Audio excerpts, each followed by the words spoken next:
Mister ரெடிஸ் channel viewers அனைவருக்கும் வணக்கம். இன்னைக்கு நம்ம என்ன பார்க்க இருக்கிறோம் அப்படின்னு சொல்லி சொன்னோம்னா, கொலஸ்ட்ரால். இந்த கொலஸ்ட்ராலை வீட்டிலிருந்தே எளிமையாக நம்ம குறைக்க முடியுமா? ஆமா, அதை தான் நம்ம வந்து பார்க்க இருக்கிறோம். இன்னைக்கு பார்த்தீங்கன்னா ஓவரா ஒபிசிட்டி ஒருத்தருக்கு போட்டிருக்கு அப்படின்னு சொல்லி சொன்னோம்னா, அவர் போய் நான் ஒரு ஃபுல் பாடி செக்அப் எடுக்க போறேன் அப்படின்னு சொல்லி போய் எடுத்தாருன்னா, அவருக்கு காமிக்கிற விஷயம் கொழுப்பு தான். இந்த கொழுப்பு கூட இருக்கு அப்படின்னு. அப்போ வீட்டில் சொல்லுவாரு, வீட்டு செக்அப் போனேன், எல்லாமே நல்லா இருக்குன்ட்டாங்க, கொழுப்பு மட்டும் கூட இருக்கு அப்படின்னாங்க. அதை அங்க போய் தான் செக் பண்ணி சொல்லணுமா? எங்களுக்கு தான் ஆல்ரெடி தெரியுமேன்பாங்க சில பேர். கொழுப்பு கூட இருந்ததுனால தானே போய் ஃபுல் பாடி செக்அப் எடுத்து வந்தேன் அப்படின்னு சொல்லிட்டு, இல்லையா? ஆமா. அதனால இந்த கொழுப்பு கூட இருந்துச்சுன்னா என்னெல்லாம் பிரச்சனை வரும் அப்படின்றது நிறைய பேர் உங்களுக்கு தெரிஞ்சிருக்கும். திரும்ப ஒரு ரிமைண்ட் பண்ணுவோம், ஓகேங்களா? இந்த கொழுப்பு கூட இருக்கிறதுனால தான் நமக்கு தேவையில்லாத எக்ஸஸ் மசில்ஸ் போடுறது, வெயிட் போடுறது, ஒபிசிட்டி. ஓகே, ஒன்று. அதுக்கப்புறம் ஹார்ட் அட்டாக் வருவதற்கும் கொழுப்பு கூட இருக்கிறது தான் அப்படின்னு இருக்கிறாங்க. எந்த ஹார்ட் அட்டாக் பேஷண்ட்டை கேட்டாலும் என்னன்னா, கொலஸ்ட்ரால் டெஸ்ட் பார்த்தேங்க, கொலஸ்ட்ரால் பார்த்தோம்னா கூட இருந்துச்சு, அதான் ஹார்ட் அட்டாக் வந்துருச்சு. அங்க பிளாக் கொலஸ்ட்ராலுக்கு மாத்திரை கொடுத்துக்கிறாங்க, லைஃப் டைம் சாப்பிடணும், ஓகேங்களா? அப்ப கொழுப்பு கூட இருந்துச்சுன்னா அவர்களுக்கு heart attack, stroke, varicose vein போன்ற பிரச்சனைகள்லாம் வருவதற்கான வாய்ப்புகள் இருக்குது. அப்ப கொழுப்பை மட்டும் நம்ம சரியா வச்சுக்கிட்டோம்னா ஓகேங்களா? ஆமா. நம்ம எப்ப மருத்துவமனைக்கு போனாலும் உடனே நமக்கு பிபி இருக்கா அப்படின்றத நமக்கு செக் பண்ணுவாங்க, சுகர் இருக்கா அப்படின்றத செக் பண்ணுவாங்க, கொலஸ்ட்ரால் இருக்குதா அப்படின்றத செக் பண்ணுவாங்க. அடிப்படையா இது. ஏன்னா அப்ப இந்த பிபி, கொலஸ்ட்ரால் அப்படின்றது பல நோய்களுக்கு வித்திடுது. அதான் ஃபர்ஸ்ட் விதை போடுது, கரெக்டுங்களா? அப்ப நம்ம அதை எப்படியும் நார்மலா வச்சுக்கணும், இல்லையா? அதை எப்படி நார்மலா வச்சுக்கணும் அப்படின்றதான் பார்க்க போறோம். இந்த கொலஸ்ட்ராலுக்கு பாத்தீங்கன்னா, நீங்க போய் டெஸ்ட் எடுக்கப்படும் பொழுது லிபிட் ப்ரொஃபைல் அப்படின்னு சொல்லிட்டு டெஸ்ட் எடுத்தீங்க அப்படின்னா, அதுல எல்டிஎல், விஎல்டிஎல், அப்புறம் ட்ரைக்ளிசரைல் இப்படிலாம் அதுல கொடுத்துருப்பாங்க. எல்டிஎல் அப்படின்றது கெட்ட கொலஸ்ட்ரால், ஓகேங்களா? ஆமா. ஹெச்டிஎல் அப்படின்றது நல்ல கொலஸ்ட்ரால். ஆமா. ஹெச்டிஎல் நமக்கு எப்பவுமே பாத்தீங்கன்னா கூட இருக்கணும், ஒரு 40க்கு மேல இருக்கணும், ஓகேங்களா? அப்போ வரைக்கும் பாத்தீங்கன்னா நமக்கு நல்லது, நல்ல எனர்ஜியா இருக்கும். ஏன்னா நம்ம உடம்புக்குள்ள கொழுப்பு வேணும், கொழுப்பு இல்லாமையும் இருக்கக்கூடாது. நீங்க ஹெச்டிஎல் கம்மியா இருந்தாலும் அதுவும் நமக்கு தப்பு தான். ஹெச்டிஎல் கம்மியாகிறவங்களுக்கு தான் பாத்தீங்கன்னா அவங்களுக்கு ப்ரீ டயபெட்டிக் அப்படின்றதே கண்டுபிடிப்பாங்க. நீங்க பார்த்தீங்கன்னா தெரியும், ஹெச்டிஎல் பாத்தீங்கன்னா கம்மியா இருக்குதுங்க. அப்போ பாத்தீங்கன்னா அவங்களுக்கு செக் பண்ணி பார்க்கும்பொழுது அதாவது ப்ரீ டயபெட்டிக் இருக்கிறவங்களுக்கு எல்லாம் ஹெச்டிஎல் கம்மியா இருக்கும். அப்படி பாருங்க. ஏன்னா ஹெச்டிஎல் கம்மியா இருந்தாலே டயபெட்டிக் கிடையாது. ப்ரீ டயபெட்டிக் ஒருத்தருக்கு வந்திருக்கு, அவங்க போய் லிபிட் ப்ரொஃபைல் எடுத்து பார்த்தா ஹெச்டிஎல் கன்ஃபார்மா கம்மியா இருக்கும். அப்போ உங்க ஹெச்டிஎல் மெயின்டைன் பண்ணீங்கன்னா அதுவும் பாத்தீங்கன்னா பல பிரச்சனைகள் வராமல் பாதுகாக்கும். எலும்பு மூட்டுகள்ல சத்தம் கூட வராது. இந்த மசில்ஸ்ல எல்லாம் பிளெக்சிபிலிட்டி இருக்கும், ஓகேங்களா? அது மாதிரிலாம் நமக்கு கொடுக்கும், ஓகேங்களா? நல்ல எனர்ஜி கொடுக்கும். ஆமா. அது போல பாத்தீங்கன்னா இந்த எல்டிஎல் கூட இருக்குது அப்படின்னு சொல்லி சொன்னோம்னா, அது நமக்கு பாத்தீங்கன்னா இந்த சர்க்குலேஷன் பிளாக் ஏற்படுத்தும். சர்க்குலேஷன் சம்பந்தப்பட்ட பிளட் சர்க்குலேஷன் சம்பந்தப்பட்ட பிரச்சனைகளை நமக்கு கொண்டு விட்டுரும்.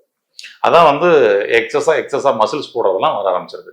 அடுத்து இந்த விஎல்டிஎல் இருக்கு பாத்தீங்களா, இது மஞ்சள் கொழுப்பு அப்படின்னு சொல்லுவோம், ஓகேங்களா? ஆமா. இப்ப நீங்க ஒரு ஆட்டு தோலை உரிச்சிங்கன்னா அந்த தோலுக்கு உள்ள அப்படியே ஒரு மஞ்சள் கலர் லேயர் இருக்கு பாருங்க, அது மாதிரி கொழுப்பு. இப்ப நீங்க பிளட்ல பாத்தீங்கன்னா ஒருத்தருக்கு பாத்தீங்கன்னா கொலஸ்ட்ரால் இல்லைங்க, நார்மல்னு இருக்கும், ஆனா பாத்தீங்கன்னா நல்லா ஃபேட் போட்டிருக்கும் உடம்புக்குள்ள, ஓகேங்களா? இந்த எல்லோ ஃபேட் அப்படின்னு சொல்லி சொல்லுவோம். இந்த எல்லோ ஃபேட்டும் நமக்கு கரையணும். அதுக்கு என்ன பண்ணலாம், அதுக்குரிய டிப்ஸை நம்ம பார்ப்போம். இப்ப இந்த எல்லோ ஃபேட்டையும் நம்ம கரைச்சாகணும். அதை விட இன்னொரு ஃபேட் இருக்குதுங்க, ட்ரைக்ளிசரல் அப்படின்னு சொல்லிட்டு. அதே லிபிட் ப்ரொஃபைல்ல வந்திருக்கும் பாருங்க, ட்ரைக்ளிசரல். இந்த ட்ரைக்ளிசரல் 150க்கு கீழே இருக்கணுங்க, 150க்கு கீழே இருக்கணும், 150 கிலோ இருக்கணும். பட் பாத்தீங்கன்னா எபோவ் 150 இன்னைக்கு நிறைய பேருக்கு இருக்குது. 250, 300, 350 இப்படிலாம் இருக்கும். அந்த மாதிரிலாம் இருக்கக்கூடாது. யாருக்கெல்லாம் ஹார்ட் அட்டாக் வந்துச்சோ அந்த சமயத்துல செக் பண்ணி பார்த்தா அவருக்கு எல்லா பேருக்கும் ட்ரைக்ளிசரல் ஹையா இருக்கு. அப்ப பாருங்க, ட்ரைக்ளிசரல் ஹையா இருந்தா அவர்கள்லாம் ஹார்ட் அட்டாக் பேஷண்டாக மாறுவதற்கு நிறைய வாய்ப்புகள் இருக்குது. அவங்கெல்லாம் ஹார்ட் அட்டாக் பேஷண்டா வந்துருவாங்கன்னு சொல்ல, பட் என்னன்னா நிறைய வாய்ப்புகள் இருக்குது. அப்ப என்ன பண்ணணும், ட்ரைக்ளிசரலை எப்பவுமே நீங்க நார்மலா வச்சுக்கிறது நல்லது. ஆனா அவ்வளவு சாதாரணமாக ட்ரைக்ளிசரலை நார்மலா வைக்க முடியலைங்க. ஆமா. இன்னைக்கு நிறைய அதுக்கு பாத்தீங்கன்னா மருந்து மாத்திரைகள்ல கூட ட்ரைக்ளிசரலை கண்ட்ரோல் பண்றது சிரமம் இருக்குது, ஓகேங்களா? அப்ப அதை எளிமையா நம்ம எப்படிங்க லிபிட் ப்ரொஃபைல் டெஸ்ட் எடுத்தா எனக்கு எல்லாமே நார்மல் வரணும் சார், ஆனா நான் கொழுப்பு மாத்திரைகள் எடுக்காமலே எனக்கு நார்மல் வரணும், புரியல, என்ன பண்ணிக்கலாம் அப்படின்றதான் பார்க்க போறோம். இதுக்கு பாத்தீங்கன்னா ரொம்ப அற்புதமான நம்ம வீட்டில் பயன்படுத்தக்கூடிய ஒரு விஷயங்க. பூண்டு. ஓகேங்களா? பூண்டு வெள்ளைப்பூடு வந்து சாப்பிட்டா நமக்கு வந்து கொழுப்பெல்லாம் வந்து குறைச்சிருமா? நிச்சயமாக. இந்த பூண்டு கொழுப்பை கரைக்கக்கூடிய தன்மை வாய்ந்தது. இதுல அலிமெஸ் அப்படின்னு சொல்லக்கூடிய ஒரு என்சைம் இருக்குதுங்க. இது அலிசின் அப்படின்னு சொல்லக்கூடிய ஒரு என்சைம் வந்து சுரக்குது. இந்த அலிசினோட பெனிஃபிட்ஸ்லாம் என்னன்னு சொல்லிட்டு கொஞ்சம் கூகுள்ல போய் கொஞ்சம் சர்ச் பண்ணி பாருங்க. ரொம்ப ஆச்சரியமா இருக்கும். நம்ம உடம்பில் இருக்கக்கூடிய கொழுப்பை கரைத்து கொழுப்பை கட்டுப்பாட்டிலேயே வச்சுக்கிறதுக்கு இது ரொம்ப அருமையா பயன்படுது. ஆன்டி டயபெட்டிக்காக இது வந்து பயன்படுது அப்படின்றது உங்களுக்கு பார்த்தாலே தெரியும். ஓ, டயபெட்டிக் வராமல் முன்கூட்டியே வந்து பாத்தீங்கன்னா பாதுகாக்கிறதுக்கும் இது வந்து சப்போர்ட் பண்ணி கொடுக்குது இந்த பூண்டு.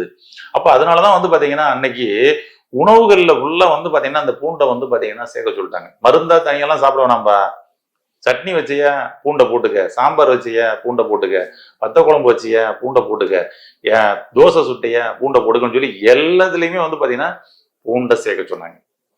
அப்ப இந்த அலிசின் வந்து பாத்தீங்கன்னா நமக்கு இதுல மிகப்பெரிய லெவல்ல சப்போர்ட் பண்ணி கொடுக்குது. இந்த பூண்டை தினந்தோறும் நாம உணவுகள்ல சேர்த்துக்கிட்டு வரப்படும் பொழுது நமக்கு வந்து பாத்தீங்கன்னா இந்த எக்ஸஸா இருக்கக்கூடிய எக்ஸஸ் ஃபேட்டை வந்து பாத்தீங்கன்னா குறைக்கிறதுக்கு சப்போர்ட் பண்ணி கொடுக்குது. பிளட்ல காமிக்கிற ஃபேட்டையும் மசில்ஸ் இருக்கக்கூடிய எல்லோ ஃபேட்டையும். ஆனா இதை ஒரு முறையான ஒரு முறையான வகையில இதை நம்ம எடுத்துக்கிட்டோம் அப்படின்னு சொல்லி சொன்னோம்னா சூப்பரா திரும்பவும் நீங்க blood report, before report, after report நீங்களே பார்த்து உங்களால கண்கூடா தெரிஞ்சுக்க முடியும். இது வந்து கொழுப்பை எந்த அளவுக்கு வேகமா குறைக்குதுன்னு. என்ன முறையாங்க நம்ம எடுத்துக்கலாம் அப்படின்னு சொல்லி சொன்னோம்னா ஒரு ஈஸியான ஒரு வழிமுறை சொல்றேன். இந்த வழிமுறையை பயன்படுத்துங்க. உங்களுடைய கொலஸ்ட்ராலை சூப்பரா கண்ட்ரோல் வச்சுக்கலாம். என்ன பண்ணணுங்க அப்படின்னு சொல்லி சொன்னோம்னா ஒரு 2ல இருந்து 4 பூண்டுங்க. அது அவங்கவுங்க இருக்கக்கூடிய வெயிட்டுக்கு தக்கன அப்படின்னு சொல்லிக்கலாம். அவங்கவுங்க இருக்கக்கூடிய கொலஸ்ட்ரால் அளவுக்கு தக்கன அப்படின்னு சொல்லிக்கலாம். சரிங்களா? ஆமா. ஒரு 2ல இருந்து ஒரு 4 பூண்டு எடுத்துக்கோங்க. இதை எடுத்துக்கிட்டு இதை வந்து பாத்தீங்கன்னா அப்படியே தோலை உரிச்சிட்டு ஒரு சின்ன சின்ன பீஸா வந்து கட் பண்ணுங்க. கட் பண்ணி கொஞ்ச நேரம் வச்சிருங்க. இந்த பூண்டை கொஞ்ச நேரம் காத்துப்படுற மாதிரி வச்சீங்கன்னா தான் இந்த அலிசின் ரொம்ப சூப்பரா வேகமா ஒர்க் பண்ணும். ஓகேங்களா? நீங்க சமையல் பண்ணும் பொழுது கூட இந்த பூண்டை அப்படியே கட் பண்ணி டைரக்டா போட்டுறாம கொஞ்சம் தோலை உரிச்சிட்டு கட் பண்ணி கொஞ்ச நேரம் வைங்க. ஒரு 2 மினிட்ஸ் ஆர் 5 மினிட்ஸாவது வைங்க. ஓகேங்களா? 5 நிமிஷம் வச்சிருங்க. அது மருந்தா மாறுற வேலை அப்ப நடக்குங்க. ஓகே, அவ்வளவுதான். அப்ப எடுத்து இதை வந்து கட் பண்ணிட்டு ஒரு 5 மினிட்ஸ் வச்சுட்டு அதுக்கப்புறம் இதை வந்து பாத்தீங்கன்னா ஒரு 2 டம்ளர்ல சுடுதண்ணி அல்லது 1 டம்ளர் வைங்களேன். 1 டம்ளர் சுடுதண்ணி அதை வந்து பாத்தீங்கன்னா ஒரு 2ல இருந்து 4 பூண்டு உங்களுடைய தேவைக்கு தகுந்தாற் போல போடுறீங்க. நல்லா பாயில் பண்றீங்க. ஒரு நாள் பண்ணி சாப்பிட்டீங்கன்னா உங்களுக்கு தெரிஞ்சிடும். நமக்கு 2 பூண்டே போதும்பா, நமக்கு 4 பூண்டு போதுமான்னு தெரிஞ்சிடும். அவ்வளவுதான். போடுங்க, நல்லா பாயில் பண்ணுங்க. அதோட நல்லா அப்படியே எக்ஸ்ட்ராக்ட் நல்லா இறங்கி வந்துடும். இறங்கி 1/2 டம்ளரா சுண்ட வச்சா போதும். இந்த 1/2 டம்ளர் நீங்க சாப்பிட்டாலே போதுங்க. சூப்பரா இருக்கும். ஓகே, இப்ப நல்லா சுண்டி எசன்ஸ் நல்லா இறங்கிருச்சு. இப்ப இருக்கிறீங்க, வடிகட்டிடுறீங்க. இந்த பூண்டையும் சாப்பிடணும் அப்படின்னா கூட தாராளமா சாப்பிட்டுக்கலாம்.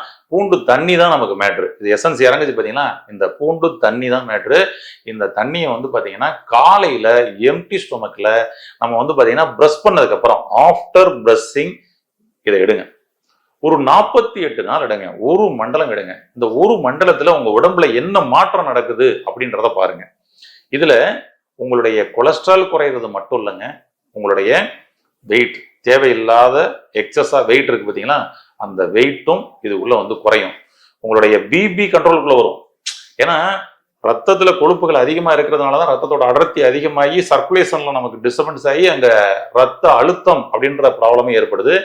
உங்களுடைய பிபியையும் இது வந்து பாத்தீங்கன்னா கண்ட்ரோலுக்குள்ள வச்சுக்கிறோம். உங்களுடைய ரத்த அழுத்தம் கண்ட்ரோலுக்கு வந்துடும். இப்ப திரும்ப போய் நம்ம வந்து டெஸ்ட் எடுத்து பார்த்தோம் அப்படின்னா கொலஸ்ட்ரால் எல்லாமே நார்மல்ல வந்திருக்குங்க. இது ஒரு மிகப்பெரிய ஆச்சரியமா இருக்கும். இதை நம்ம ரொம்ப ரொம்ப ஈஸியா மெடிசன்ஸ் இல்லாம ஈஸியா அதை வந்து சரி பண்ணிக்க முடியும். பயன்படுத்தி பாருங்க. ரொம்ப ஒரு சாதாரணமான ஒரு விஷயமா தெரியும். இது நம்மளுடைய வெயிட்டை குறைக்கிறது மட்டும் இல்லாம என்னெல்லாம் பலம் தெரியுங்களா, அதை பயன்படுத்தி பார்க்கும்போது தெரியும். ஏன்னா எப்பவுமே அதை உணரும் பொழுதுதான் நமக்கு வந்து பாத்தீங்கன்னா ஃபீல் ஆகும். ஆகா, என்னடா இந்த வெள்ளைப்பூட நம்ம சாதாரணமா பார்த்துட்டோமே அப்படின்னு சொல்லிட்டு. இப்ப இது வந்து யாரெல்லாம் எடுக்கக்கூடாதுன்றதை நீங்க தெரிஞ்சுக்கணும் இல்லையா? ஆமா, யாரெல்லாம் எடுக்கக்கூடாது அப்படின்லாம் ஒண்ணும் இல்லை, எல்லாரும் எடுக்கலாம். ஆனால் ஒரு கண்டிஷன், அல்சர் கம்ப்ளைண்ட் இருக்கிறவங்க, ஓகே, அதுக்கப்புறம் வந்து கேஸ், அதிகமா கேஸ் ப்ராப்ளம் இருக்கிறவங்க. இப்ப கேஸுக்கு வெள்ளைப்பூடு ஓகே தானே, அவங்க ஏன் எடுக்க வேணாம் அப்படின்னா எடுக்க வேணாம் இல்ல, இவங்க மார்னிங் ஆஃப்டர் ஃபுட் எடுத்துக்குங்க. ஓகேங்களா? அவ்வளவுதான். காலையில வெறும் வயிற்றுல எடுக்க வேணாம். அல்சர் கம்ப்ளைண்ட் இருக்கிறவங்களும் வாயு பிரச்சனை இருக்கிறவங்களும் காலையில சாப்பாடு சாப்பிட்டுட்டு அதுக்கப்புறமா சேம் ப்ராசஸ் 1 டம்ளர் தண்ணியை 1/2 டம்ளரா சுண்ட வச்சு எசன்ஸ் இறக்கிட்டு வடிகட்டிட்டு அப்படியே சாப்பிட்றலாம். பெட்டர். உங்களுக்கு அல்சர் இருக்கிறதுனால இந்த இது வந்து தொந்தரவையும் ஏற்படுத்தாது. பெட்டரா இருக்குங்க. ஓகே, உங்களுடைய கொழுப்பை கரைத்து உடலை ஃபிட் ஆக்கி எப்பவுமே என்றும் இளமையாக இருக்க வாழ்த்துக்கள்.